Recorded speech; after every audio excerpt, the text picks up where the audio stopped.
नमस्कार दर्शक बंधु आसंतु आज जानिबा घरे किपरि रूपा सामग्री को बिना केमिकल एवं कम खर्च रे हमें सफा करि परिबा। आगो को आसुछि रज रजरे सेमिति ही पाउंजी पिंधिबा बदल रे सेही पाउंजी को किछि नुआ भଳି चमकेई पिंधिबा एवं ठाकुर बासन को मध्य किपरि सफा करिबा। देखंतु ए सिंदूर फरुआ पूर्वर केमिति थिला परे केमिति नुआ भଳି चमकु अछि। आसंतु देखिबा केमिति आमे समस्त सामग्री सफा करिबा।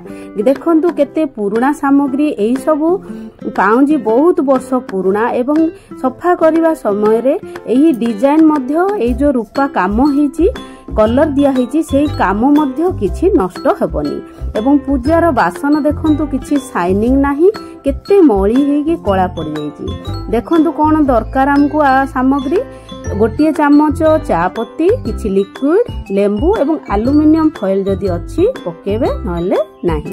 प्रथमे पानी फुटी गले गोटे चामच चा पत्ती पके दबा लेंबू काटी चिपुड़ी पके दबा एवं किछि लिक्विड किंबा सर्फ पके दबा। तापरे आमे पाउंजी पकेबा। जदि एल्युमिनियम फॉइल अछि ताले एल्युमिनियम फॉइल पकेबा। एहा बाध्य नुहे। किछि समय 5 मिनिट पर्यंत फुटिबा पई छाड़िबा। फुटी गला परे समस्त सामग्री को आमे बाहर करदबा। बाहर करिबा गोटिए गोटिए सामग्री आमे बाहर करिबा एवं किछि लेंबू एवं सेही चा पत्ती पानी को मध्य किछि आमे बाहर करदबा एवं सेही लेंबू रे भलो भाबरे प्रथमे घसी दबा। तापरे आमे चा पत्ती पानी रे भलो भाबरे ब्रश मारिबा। एई जो पाउंजी भितरे बहुत मळी जमिकी रही जाईची ब्रश मारिबा द्वारा ही एई सब छाड़ी थाए। देखंतु सिंदूर फरुआ एते मळी हेची ब्रश जदी मारिबानी ताहले ताहा छाड़ीबनी।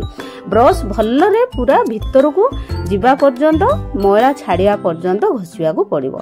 एतिकी घसिया भितरे ही मैला देखंतु पाउंजी सफा देखा गलानी पूरा सफा होई जिवो। देखंतु किछि केमिकल पडिलानी आम हाथ रे मध्य किछि खराब होबनी एवं जहा डिजाइन काम हेची से डिजाइन रो मध्य किछि नष्ट मध्य होबनी। तापरे आमे ब्रश कर दबा परे आम गोटिए जिंस पकेबा सेटा होची कोलगेट पाउडर। कोलगेट पाउडर जदि पकोउचे ताहाले हमर अधा सफा हितो आउ अधा कोलगेट पाउडर पूरा सफा कर दबो। कोलगेट पाउडर रे भल्लो भाबरे आमे पकेई सब रूपा सामग्री को भल्लरे घसी दबा। पाउंजी रो छोटो छोटो होल थाए से होल भितरे मैला जमिकी रही थाए तेणु भल्लरे ब्रश मारिया को पड़ियो। ब्रश मारिले सेही होल भितरे थिबा सब मैला बाहरी पड़ियो। देखंतु सिंदूर फरुआ केते मळी हेची देखंतु एबे कोलगेट पाउडर पकेवा परे से केते सफा हो जिवो एवं बहुत शाइनिंग आसीबो। एई कोलगेट पाउडर पकेबी कि धोइबा परे आमे 4-5 मिनिट 4-5 थर भल्लो भाबरे धोई दबा। भल्लो देखंतु सिंदूर फरुआ केमिति नुआ भଳି पूरा चमकुची एवं देखंतु पाउंजी मध्य सफा हो गला। एतिकी रे आपनकर 80% सफा हो गला एवं सेही पानी जो थिबो सेही पानी को भल्लो भाबरे आमे पोछि दबा। पोछि की जेमती पानी रहिबनी सेमती भल्लरे पोछि दबा नले टिके खरारे आमे सुखे दबा। तापरे गोटिए काम आमे करिबा जोटा की कोलगेट पाउडर काम करिवो। जोटा की कोलगेट पाउडर बहुत शाइनिंग आनी थाए 80% काम आमर हे गला आउ 20% काम एही कोलगेट पाउडर करिवो। समस्त रूपा सामग्री दुकान रे मध्य एही भଳି ही सफा करूचंती। आमे किछि बिना केमिकल आम जो थरे आमे दांत घसुचे कोलगेट पाउडर सेही थिरे आमे भलो भाबरे सब सामग्री को घसिले तार शाइनिंग आसी थाए पॉलिश होई थाए ताहा भल्लरे एवं हाथ मध्य धीरे धीरे देखंतु कळा अंश मैला अंश बाहर जिवो। हाथ मध्य टिके कळा हे जिवो एवं भलो भाबरे सफा करिया परे या करिवा परे आमे ताकू भलो भाबरे गोटिए कपड़ा रे आमे पोछि दबा एवं ब्रश जदि मारुचंदी तार जो छोटो छोटो होल अछि सेही भितरे पहुंची पारिबो कोलगेट पाउडर एवं भल्लरे सफा करे। ब्रश मारिए किंबा छोटो कपड़ा रे आमे कोलगेट पाउडर धरिकी घसिले मध्य हबो। तापरे लास्ट रे आमे सब सामग्री को भल्लो भाबरे पोछि दबा। जहा कोलगेट पाउडर भितरे थिबो भल्लो भाबरे घसी पूरा झाड़ी दबा। ए देखंतु सब झाड़ी दबा परे केते सुंदर देखा जाउची रूपा। केते पाउंजी देखंतु पूरा 20-25 वर्ष पुराणा पाउंची। देखंतु एई सिंदूर फरुआ याठु तो रूपा आ अधिक सुंदर हे पारिबनी। देखंतु जेमिति आमे नुआरे किनिथिले सेही भଳି ही सुंदर पूरा होईची।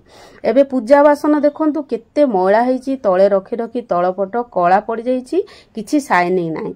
एही रूपा सामग्री रे मध्य केवल कोलगेट पाउडर पकेबा, आकु पानी रे पकई फुटेबा किछि दरकार नाही।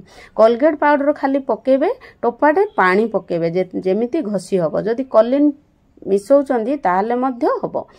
कॉलिन केते लोक मिसई थांदी एवं पानी पकेकी ताकू भल्लो भाबरे घसी देबे। भल्लरे घसु घसु ही देखंतु सफा होई गलानी। घसी की 1 मिनिट खंडे रखिदेवे एवं समस्त सामग्री सेमिति ही भल्लो भाबरे घसी देबे। घसी देकी ताकू आपण कपड़ा रे पोछि पारंती किंबा ताकू भल्लरे पानी रे 2-3 थर धोई पारंती, जोटा सुविधा हबो। भितर देखंतु जो कोला अंश टिके रही थाए ताकू कपड़ा रे भल्लो भाबरे घसी देले ताहा मध्य बाहरी जाई थाए। देखंतु केते शाइनिंग मारला। किछि मु यूज करनी, केवल गोटे चामच चा पत्ती एवं लेंबू तो घरे यूज होची। केते शाइनिंग आसला देखंतु। एही भली रूपा बासन को आमे केवल कोलगेट पाउडर, ए कोलगेट पाउडर रो दाम मात्र 70 टंका। देखंतु केमिति हमर रूपा चमकुची। एही भली आपण चमकांतु कम खर्च। देखंतु पाउंजीर चमक देखंतु एवं समस्त रूपा सामग्रीर चमक देखंतु। रूपा कॉइन मध्य आपण एमिति कोलगेट पाउडर पकेकी मध्य सफा करि पारिबे। देखंतु 8 तो रूपा ओ केते सुंदर हे पारिबो।